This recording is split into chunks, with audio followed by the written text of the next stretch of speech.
Bonjour, donc du coup aujourd'hui un exercice de nouveau sur, les probabilités que je vais passer, assez rapidement, au moins pour la première partie que nous avons déjà travaillé. Donc j'ai choisi cet exercice parce que donc, dans la partie B, nous avons ici une justification que nous avons une loi binomiale. Ce sera l'occasion de faire quelques rappels, dessus et puis surtout, occasion de rappeler comment est-ce qu'on utilise sa calculatrice pour retrouver, l'ensemble des valeurs. Alors donc, bon, l'exercice commence avec un gros classique, hein, donc un arbre pondéré à faire, dans la première partie, donc avec, du vocabulaire qu'il va falloir, maîtriser. Donc on a comme d'habitude l'ensemble des données qui sont données dès, l'énoncé qui est ici. Je vous laisse mettre pause pour le lire. Moi, je vais passer directement à la première question, réaliser l'arbre pondéré. On complète au fur et à mesure, donc vous avez 2 informations donc à gérer. Le fait que la pièce est défectueuse et le fait que la pièce présente un test positif. Donc on commence par vous dire que 5 des pièces produites par cette chaîne sont défectueuses. Donc vous connaissez la probabilité de D qui est de 0,05. Vous complétez avec le 0,95. La probabilité qu'une pièce présente un test positif, sachant qu'elle est défectueuse, donc si je pars de D, pour avoir du positif, j'ai 0,98, ce que vous complétez ici avec le complémentaire 0,02. Et la probabilité qu'une pièce présente un test négatif, sachant qu'elle n'est pas défectueuse, donc pas défectueuse D bar, test négatif T bar à 0,97. Faites bien attention à le placer correctement ici. Le 0,97 va vers le T bar parce qu'on vous dit bien test négatif. Vous n'oubliez pas le complémentaire 0,03. Voilà, l'arbre est terminé. C'est la partie sur laquelle vous devez le plus vous appliquer. Rappelez-vous que si votre arbre est faux, malheureusement, tout le reste sera compliqué. Même si dans un sujet de bac, vous aurez forcément une question qui vous permettra de vérifier vos résultats pour vous rassurer. Dans la question 2, on vous dit de déterminer la probabilité qu'une pièce choisie au hasard, soit défectueuse et présente un test positif. C'est-à-dire qu'on vous demande de calculer donc, pardon, la probabilité donc d'être défectueuse et donc, intersection, qu'elle soit avec un test positif. Donc, ben, pour le calculer, vous savez, vous prenez la probabilité de D que vous multipliez par la probabilité de t sachant d. Donc en fait, vous êtes en train de lire ce chemin-là, donc d inter t, donc 0,05 multiplié par 0,98.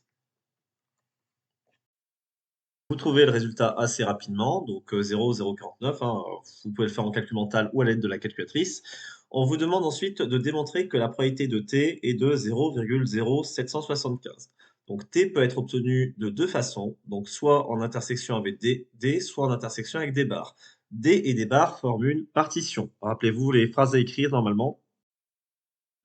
Donc, une partition d'oméga, ça veut dire que j'ai bien pris toutes les possibilités existantes, qu'il n'y a pas de troisième possibilité à part D et des barres. On cite le nom de la formule des probabilités totales, la probabilité de T, donc T intersection avec D plus T intersection avec des barres.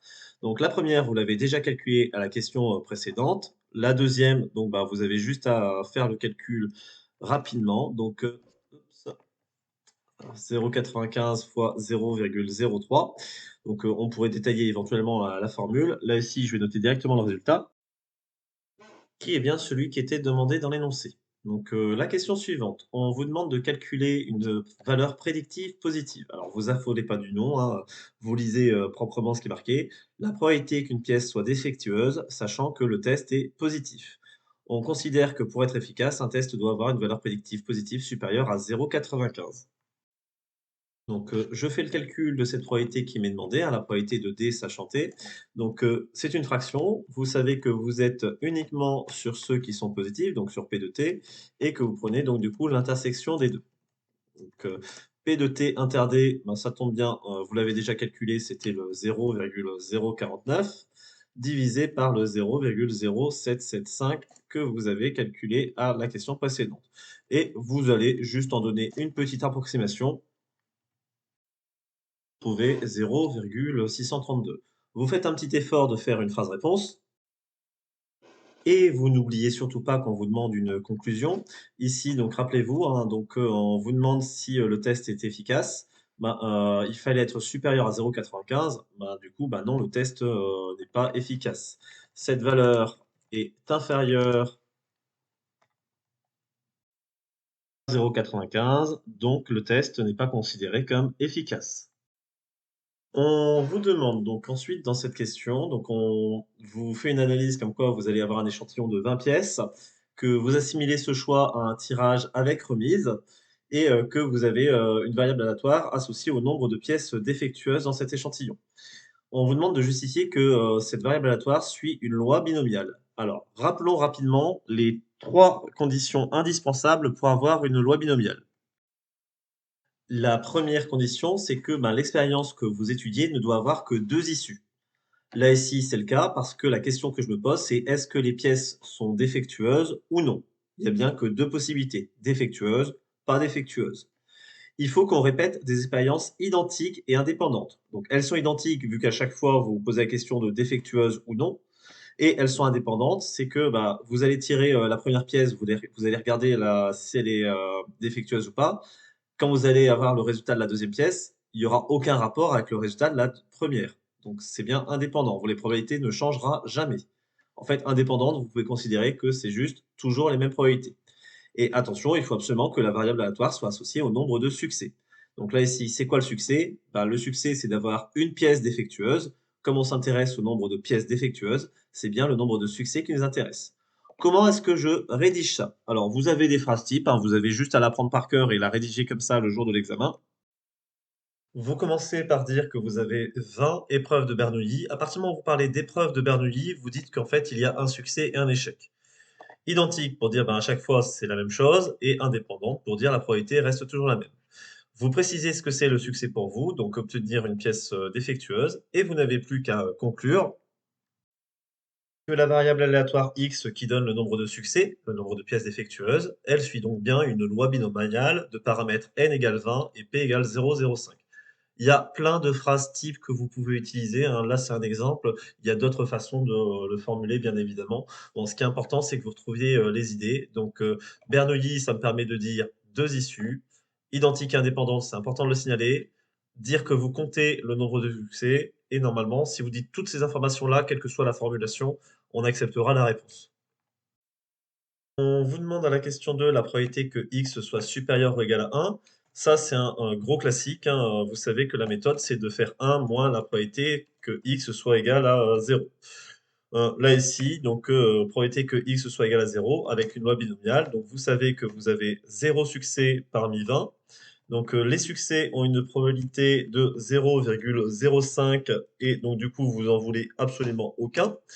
Et pardon, oui, et les échecs sont avec une probabilité de 0,95 et vous voulez donc du coup 20 échecs. Vous tapez ça dans votre calculatrice et vous avez le résultat directement. Je rappelle, hein, je vous l'ai déjà montré dans une vidéo précédente. Donc là ici, pour avoir les coefficients binomiaux, vous avez la petite touche boîte à outils sur la calculatrice Numworks. Donc bon, là ici, je suis déjà sur l'option, mais donc du coup, vous trouvez ça dans le menu probabilité, dans dénombrement, et vous avez le cas parmi elles. Un petit peu en arrière, vous avez aussi la possibilité d'utiliser les lois de probabilité. Donc, moi ici, j'étudie la loi binomiale. Donc, ici, moi, je veux la probabilité de x supérieur ou égal à 1, mais, vous voyez que là, vous avez que inférieur ou égal ou p de x égale, m. Donc, bah, c'est pas grave, hein, là ici, vous le prenez. Donc, là ici, je veux 0 succès parmi 20 avec une probabilité de réussite de 0,05. Ça, ce que j'ai écrit, c'est le p de x égale 0. 1 moins p de x égale 0. Alors est-ce que ah oui, c'est parce que ici, excusez-moi, j'ai oublié donc dans le calcul, qui était ici de faire le 1 moins, pardon. Voilà, avec cette petite correction, vous avez bien le bon résultat qui est marqué. Je vous rappelle aussi que vous pouvez utiliser votre calculatrice pour aller dans le menu probabilité. Donc avec la Numworks, vous êtes clairement avantagé. Donc dans le menu probabilité, loi binomiale, donc 20 expériences avec une probabilité de 0,6 de 0,05. Moi, je veux la probabilité donc droite, voilà, c'est-à-dire x supérieur ou égal à quelque chose. Je veux ici qu'il soit supérieur ou égal à 1. Vous retrouvez le résultat. Donc 0,642 à peu près.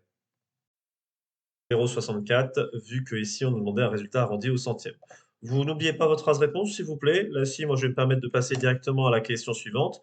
On vous demande l'espérance ici de x. Alors donc là ici vous êtes dans une loi binomiale, hein, donc vous avez le droit de vous rappeler de votre cours.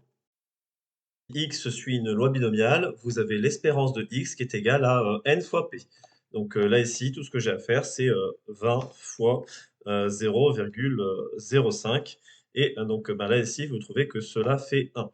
On vous demande d'interpréter le résultat obtenu. Donc, voilà la phrase d'interprétation classique. Je glisse le mot, espérer dans, ma phrase, réponse, espérer comme espérance, bien indiquer que c'est une moyenne, donc une pièce défectueuse par échantillon de 20 pièces. Je vous rappelle qu'ici, on avait 20 épreuves de Bernoulli, 20 pièces que l'on testait. D'accord? Donc c'est 1/20 en moyenne. J'en profite juste, pour conclure, hein, donc là, ici, pour une loi binomiale, vous avez une formule pour l'espérance, mais vous avez aussi une formule pour, la variance qui est donc, n fois p fois, 1 moins p et vous avez, je vous rappelle, hein, toujours, l'écart type, donc, sigma de x qui est toujours, égal dans tous les cas à, la racine de la variance. Je rappelle donc que ces 2 formules-là ne fonctionnent que pour les lois binomiales. Donc, rappelez-vous que vous avez 2 possibilités le jour du bac. Soit vous avez une loi quelconque, à ce moment-là, je vous invite à, regarder une autre vidéo où j'aborde les lois quelconques. Soit vous avez une loi binomiale et du coup, vous pouvez utiliser ces formules-là directement. Donc faites bien attention, à ne pas commencer à dire cette formule-là si vous n'avez pas une loi binomiale au départ. Voilà, vidéo assez courte, donc, on passera sur un autre thème, demain, plus, de la géométrie dans l'espace.